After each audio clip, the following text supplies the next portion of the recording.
بسم الله الرحمن الرحيم صباح wanaagsan dhageystayaal qodobada wararka idaacada Shabeelle heesana waxa kamid ah madaxweynaha Soomaaliya iyo mas'uuliyiin hogaaminaya oo saacadaha soo socda lagu wado inay tagaan Garowe xukuumadda Soomaaliya oo beenisay in dalka Ingiriiska lagu qabanayo shir lagu xaraashayo shidaalka Soomaaliya kulamo kala duwan oo xalay madaxda maamul goboleedyada siyaasiyiin iyo xubno ka socda dawladda Soomaaliya ee ku qaateen degmada Garowe iyo caleemasaarka madaxweynaha cusub ee Puntland oo maanta lagu wado inay ka qabsoonto magaaladaasi madaxweynaha dawladda deegaanka Soomaalida oo mar kale Addis Ababa kula kulmay ra'iisul wasaaraha dalka Itoobiya waabaahina kala duwan oo ka soo baxaya dilal salka ku haya aanooyin qabiil oo ka dhacay deegaano u dhow degmada Maxaas ee gobolka Hiiraan ilaalinta dalka Itoobiya oo shaacisay tirada dadkii ka dambeeyay dhibaatadii ka dhacday Jigjiga ciidamada dawladda Soomaaliya oo howlgalla ka sameeyay qayb ka mid ah degmada Afgooye kadib dilal saacadii la soo dhaafay ka dhacay degmadaasi maxkamad ku taala Mareykanka oo xukun ku riday ragii ka dambeeyay weerar lagu qaaday Soomaali ku nool dalkaasi ciidamada maamulka Galmudug oo howlgallo lagula dagaalamayo hubka sharci darrada ka sameeyay degmada Caabudwaaq ee gobolka Galgaduud wararka dibadda Shabeelle subaxnimada heesana waxa kamid ah golaha ammaanka qaramada midoobay oo laga dalbaday inay fadhi ka yeeshaan xaaladda dalka Venezuela iyo maxkamad ku taala Mareykanka oo la soo taagay muwaadiniin Mareykan ah oo lagu eedeeyay inay xiriir la leeyihiin kooxda Daesh soo gudbinta warka subaxnimo ee raadiyo Shabeelle waxa idin suurtagelisay warshada isbuunyada Shaaka doodarayaal tayeesan iyo fadhi carbeed tayo wanaagsan u doona warshada isbuunyada Shaaka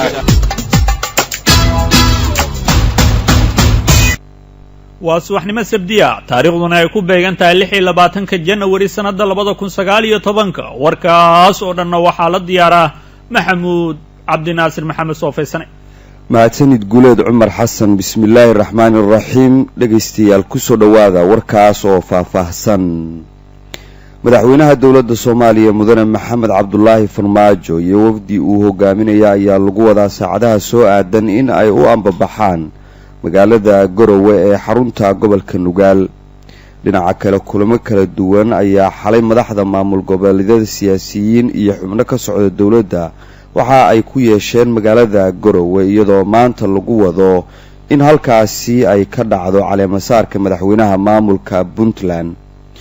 wararkaasi waxa la socday wariyaheena Guuleed Cumar Xasan oo warbixintan soo jeedinaya magaalada Garowe ee xarunta maamulka Puntland saacadii ugu dambeeyay waxay siyaabooyin kala duwan u martigelinaysaa siyaasiyiin xubno ka socda maamul goboleedyada mas'uuliyiin ka socda dawladda federaalka Soomaaliya kuwaas oo siyaabooyin kala duwan u gaaray xarunta maamulka Puntland ee Garowe saacadaha soo aadan maanta waxa lagu wadaa in magaaladaas ay ka degtaan wafuud oo hogaaminayo madaxweynaha dawladda Soomaaliya Maxamed Cabdullaahi Farmaajo kaas oo qaban qaabada soo dhaweyntiisa si aad looga dareemayo garoonka diyaaradaha ee Garowe madax ka tirsan maamulka Puntland gaar ahaan madaxweynaha maamulkaas ku-xigeenkiisa gudoomiyaha baarlamaanka maamulka xubno ka tirsan dawladda Soomaaliya iyo xubno kale ayaa la filayaa inay ka qayb qaataan soo dhaweynta madaxweynaha dawladda Soomaaliya kuwaas oo qaarkoodba haatan ku sii sugan garoonka diyaaradaha ee Garowe saacadaha nagu soo aadan oo madaxweynuhu ka ambabixi doono magaalada Muqdisho ee caasimadda Soomaaliya ayaa la filayaa socdaalkiisa inay ku weheliyaan xubno ka tirsan labada gole baarlamaanka Soomaaliya iyo xubno ka tirsan golaha wasiirada dawladda federaalka Soomaaliya madaxweyne Farmaajo ayaana Garowe u tagi doono ka qaybgalka caleemasaarka madaxweynaha cusub ee maamulka Puntland Saciid Cabdullaahi Dani kaas oo caleemasaarkiisa xubno kala duwan ay ka qaybgalayaan iskugu tagay degmada Garowe waxaa shalay magaalada Garowe si weyn loogu soo dhaweeyay xubno ka socday madaxda maamul goboleedyada sida madaxweynaha maamulka Jubbaland Axmed Maxamed Islaam Axmed Madoobe madaxweynaha maamulka Galmudug Axmed Ducaale Geele Xaafa madaxweynaha maamulka Hirshabeelle Maxamed Cabdi Waare madaxweynaha maamulka Koonfur Galbeed Soomaaliya waa Cabdicasiis Lafta Gareen xubno ka tirsan golaha wasiirada dawladda Soomaaliya xubno ka socda labada gole baarlamaanka ee kala hogaaminayaan gudoomiyaha aqalka sare baarlamaanka Soomaaliya iyo sidoo kale gudoomiye ku-xigeenka labaad ee golaha shacabka baarlamaanka Soomaaliya iyo siyaasiyiin si weyn looga yaqaan dalka uu ka mid yahay madaxweynihii hore ee federaalka xasan sheekh maxamuud iyadoona sidoo kale la filayo maanta halkaas inuu tago madaxweynihii dowladii ku-meel gaarka sheekh shariif sheekh axmed dhammaan mas-uuliyiintan ayaana waxay ka qaybgalayaan caleemasaarka madaxweyne saciid cabdulaahi dani kaas oo la filayo isla maanta inay ka dhacdo degmada garowe ee xarunta maamulka puntland halkaasna caawa sidoo kale ay ka dhacdo munaasabad casho ah oo la socota isla caleemasaarka khudbado kala duwana ee madaxdu ay ka jeedi doonaan magaalada garowe oo xubnahan kala duwan siyaabooyin kala duwan u martigelisay ayaa xalay waxaa ka jiray kulamo gooni ah albaabadan u xidhnaa kaas oo si aada looga dareemayay degmada garowe xubnihii shalay iskugu tagay garowe ee ka kala socday dowladda soomaaliya siyaasiyiin iyagu si gaara loo casuumay xubnaha maamul goboleedyada ayaana kulamadaas kala duwan yeelanayay inkastoo aan la ogeyn kulamadaasi waxyaabaha sida rasmiga ay salka uga hayaan haddana waxaa la sheegayay in kulamadu intooda badan ay ahaayeen kuwo albaabada u xirnaa laguna qaadanayay goobaha martida kala duwan la dejiyey garowe waxay martigelisay siyaasiyiin kala aragti duwan kuwaas oo maanta isha lagu hayo khudbadaha ay ka jeedi doonaan caleemasaarka madaxweynaha maamulka puntland inkastoo shalay guddiga qabanqaabada doorashada guddiga qabanqaabada caleemasaarka madaxweynaha puntland gaar ahaan wasiirka warfaafinta maamulkaas oo ka mid ah guddigaa shaaciyey in la xakameyn doono khudbadaha xubnaha kala duwan ee jeedinayaan oo uu sheegay inaysan aqbali doonin puntland in khudbadaha lagu saleeyo arrimaha siyaasadeed ee kala aragtida duwan ee madaxda soomaalida ka dhexeysa xubnaha khudbadaha jeedinayana arrinkaas lala socodsiin doono haddana waxaa la saadaali karin in puntland ay xakameyn doonto arrinkaas maadaama dadka falanqeeya siyaasadda ay sheegayaan in tani ay fursad u tahay mas-uul walba oo garowe ku sugan oo ka hor imaanayo mas-uulkii kale ee kala aragti duwanaanshaha ka qabeen xaaladda siyaasadeed ee dalka soomaaliya mahadsanid guuleed cumar xasan wararkaasi ku saabsan caleemasaarka madaxweynaha puntland iyo khudbadaha ay halkaasi ka jeedin doonaan dhegaystayaal mas-uuliyiinta iskugu tegay magaalada garowe wararkeenna iyo barnaamijyadeenna soo socda ayaad ku maqli doontaan xukuumadda soomaaliya ayaa waxa ay beenisay in dalka ingiriiska lagu qabanayo shir lagu xaraashayo shidaalka soomaaliya sida uu warbixintan ku eegayo wariyaheenna ismaaciil axmed maxamed ismaaciil turki warkan ka soo baxay wasaaradda batroolka iyo macdanta ee xukuumadda federaalk soomaaliya ayaa ugu horreyn lagu yidhi wasaaradda oo gudanaysa waajibaadkeeda shaqo ee loo igmaday waxa ay ku hoolan tahay hirgelinta iyo dhammaystirka halbeegyo iyo howlo muhiim u ah ka faa'iidaysiga kheyraadka batroolka iyo macdanta soomaaliyeed sidaas darteed waxa ay wasaaraddu u xaqiijinaysaa ummadda soomaaliyeed inay u taagan tahay ilaalinta ammaanadaas weyn ee loo xil saaray iyo dhoorista dhammaan shuruucda lagu maamulayo waxa ay kaloo wasaaraddu u xil saaran tahay in ay ku soo xirto soomaaliya maalgashadayaal caalami ah oo u maalgashta kheyraadkeena batroolka si ummadda soomaaliyeed danta ugu jirto waafaqsanna xeerka dalka iyo heshiiskii ay wada galeen dowladda federaalka soomaaliya iyo dowlad goboleedyada xubnaha ka ah oo lagu caddeeyey lahaanshaha maamulka iyo wadaagga kheyraadka batroolka iyo macdanta soomaaliyeed sidaas darteed iyadoo taas laga duulayo ayay wasaaraddu qabanqaabisay shir lagu qabanayo london kaas oo ay ka qayb galayaan wasaaradda xubnaha dowlad goboleedyada dalka ka jira ganacsatada soomaaliyeed iyo shirkadaha caalamiga ee quseeya arrimaha shidaalka shirkan waxaa lagu soo bandhigi doonaa kheyraadkeena shidaalka waxna kama jiraan in shirka lagu xaraashayo xirmooyin shidaalka quseeya haddaba ummadda soomaaliyeed waxaan u xaqiijinaynaa in si loo buuxiyo shati ama ruqshad shidaal qodis ay qaadanayso wadahadal dheer oo soconaya ku dhowaad sanad si daafuranna ay ummadda soomaaliyeed meel kasta oo ay joogaan ula socon doonaan sidoo kalena markii ruqsadda la bixiyo si howlgallada qodista iyo horumarintiisaba looga miro dhaliyo ay qaadanayso wax ka badan 5 sano ugu dambeyn waxaan ummadda soomaaliyeed u xaqiijinaynaa in uusan jirin shidaal soomaaliyeed oo la xaraashayo wasaaraddana ay gudanayso waajibaadkeeda dastuuriga ah si ummadda soomaaliyeed ay ugu faa'iidayso si sax ah kheyraadka ilaahay uu ku manaystay waddankooda madaxweynaha dowlad deegaanka soomaalida Itoobiya ayaa mar kale magaalada Addis Ababa kula kulmay ra'iisul wasaaraha dalkaasi dhinaca kale xeer ilaalinta guud ee dalka Itoobiya ayaa soo bandhigtay tirada dadkii ka dambeeyay dhibaatooyinkii ka dhacay dhowaan magaalada Jigjiga madaxweynaha dowlad deegaanka soomaalida Itoobiya Mustafa Maxamed Cumar Cagjar ayaa looga yeeray xafiiska ra'iisul wasaaraha Itoobiya Abiy Ahmed magaalada caasimadda ah ee Addis Ababa. dhowr jeer ayaa madaxweynaha looga yeeray magaaladaasi Addis Ababa waxa ayna arrimahan daba socdaan xasarado siyaasadeed oo maalmahan ka aloosan deegaanka ismaamulka Soomaalida ee dalkaasi. dad badan oo ku sugan magaalada Jigjiga oo iskugu jira siyaasiyiin iyo waxgarad waxa ay aaminsan yihiin in madaxweynaha deegaanka uu caqabadaha ugu badan kala kulmayo siyaasiyiin horey uga tirsanaa xukuumaddii hore oo aan la dhacsanayn qaabka uu wax u maamulayo, ayna doonayaan in mar kale ay qayb ka noqdaan golaha fulinta ee xisbiga dowlad deegaanka. mowqifkaas oo uu taageersan yahay sida la shaaciyey Axmed Shide oo ah gudoomiyaha xisbiga talada haya ee deegaanka Soomaalida isla markaana ah wasiirka maaliyadda ee dalkaasi Itoobiya. dhinaca kale mas'uuliyiinta xeer ilaalinta guud ee dalka Itoobiya ayaa shir jiraa'id oo ay qabteen waxa ay ku sheegeen in 46 ruux ay mas'uul ka yihiin tacadiyadii ka dhacay magaalada Jigjiga, waxayna intaasi ku dareen in 6 ka mid ah dadkaasi horey gacanta loogu dhigay oo ay xiran yihiin. waxaa socda howlgal lagu baadigoobayo dhammaan 40kii ruux ee kale sida lagu qeexay macluumaadka uu shaaciyay xafiiska xeer ilaalinta guud ee dalkaasi Itoobiya. waxa ay sheegeen in 6 ruux ee xiran uu ku jiro madaxweynihii hore ee dowlad deegaanka Soomaalida Cabdi Maxamuud Cumar. xeer ilaalinta ayaa shirkooda jiraa'id ku sheegay in eedeysanayaashaasi lagu raad joogo ay ku kala sugan yihiin dalalka gudihiisa iyo dibaddiisa. waxay sidoo kale intaasi ku dareen in ay la xiriireen dowladaha ay dadka baxsaday ku sugan yihiin ayna ka dalbadeen in meelaha ay joogaan laga soo xiro loona soo dhiibo dadkaasi dambiilayaasha dowladda federaalka ah ee waddankaasi Itoobiya.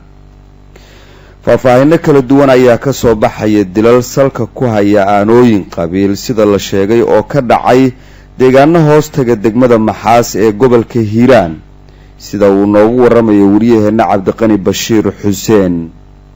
wararka ka imaanaya deegaanka Ceel Ciro oo qiyaastii 25 kiiloomitir u jira degmada Maxaas ee gobolka Hiiraan ayaa ku waramaya in halkaas saaka ka taagan tahay xiisad kacsanaan ah. xiisadda ayaa la sheegay in ay ka dhalatay kadib markii saacadihii la soo dhaafay agagaarka deegaankaas ay ka dhaceen dilal salka ku haya aanooyin qabiil. ila dadka deegaanka ah oo Shabeelle u waramay ayaa sheegay in saacadihii aan ka soo gudubnay deegaanka Ceel Ciro ee qiyaastii degmada Maxaas u jira 25 kiiloomitir iyo sidoo kale xadka kala qaybiya gobolada Hiiraan iyo Galgaduud in siyaabo kala duwan ay uga dhaceen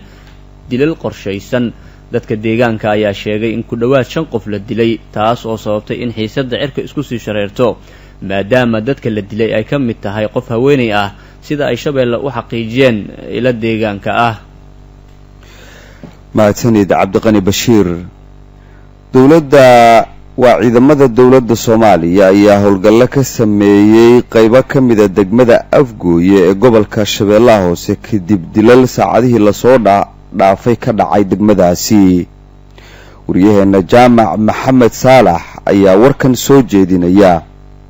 wararka naga soo gaaraya degmada Afgooye ayaa ku waramaya in ay ciidamada ammaanka ay howlgal lagu xaqiijinayo amniga ay ka sameeyeen xalay saqdii dhexe qaar ka mid ah xaafadaha degmadaasi ee gobolka Shabeellada Hoose. tallaabadan ay ciidamada amniga qaadeen ayaa lagu sheegay in ay qayb ka tahay in laga hortago falalka lidiga ku ah ammaanka magaaladaasi. xalay saqdii dhexe ayaa qaar ka mid ah xaafadaha magaalada Afgooye ay guri u galeen ciidamada ammaanka, waxaana la sheegay in lagu soo qabqabtay howlgalka tiro dhalinyaro ah. inta badan waxaa degmada Afgooye ku soo noqnoqday dilalka qorshaysan ee loo geysto dadka shacabka ah iyo askarta ka tirsan ciidamada dawladda ee ku sugan magaalada Afgooye ee gobolka Shabeellada Hoose. shalay ayay ahayd markii dil loogu geystay suuqa Afgooye 4 qof oo 2 ka mid ah ciidan ay ahaayeen, 2 kalena dad shacab ah.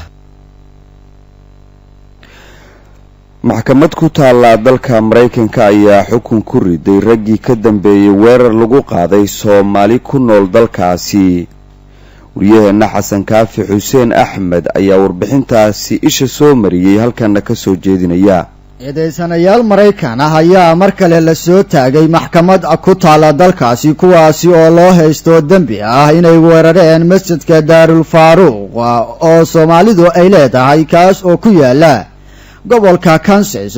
ee waddanka Maraykanka. Majel McWhorter, Joy Morris iyo Majel Harry oo la sheegay inay ka tirsan yihiin koox maleeshiyaad ah oo magaceeda loo yaqaano White Rabbits oo laga wado duuliyada cadcad ayaa la sheegay in walxaha qarxa ay ku weerareen masjidkaasi bishii Agoosto sanadkii 2017.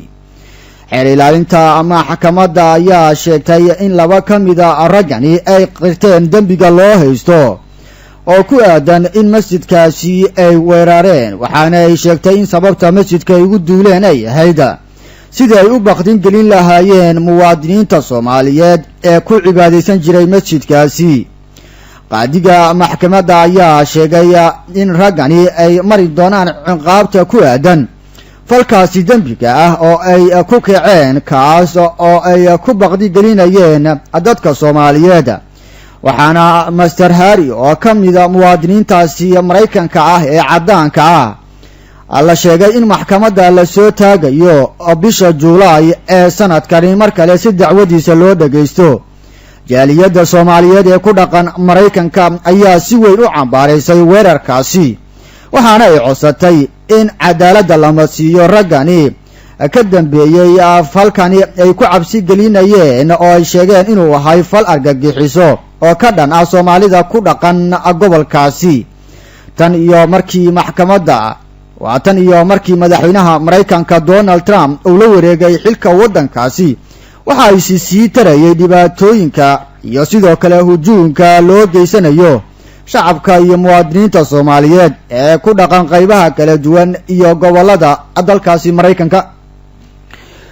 ciidamada maamulka Galmudug ayaa howlgallo lagu ururinayo hubka sharci darrada ka sameeyay degmada Caabud Waaq ee gobolka Galgaduud. wariyaheena Cali Xasan Barqadle oo ka soo warama magaalada Gaalkacyo ayaa warkaasi noo soo diray. howlgalkaani ballaaran oo ahaa mid lagu xaqiijinayo amniga degmada Caabud Waaq ayaa laga sameeyay gudaha magaalada Caabud Waaq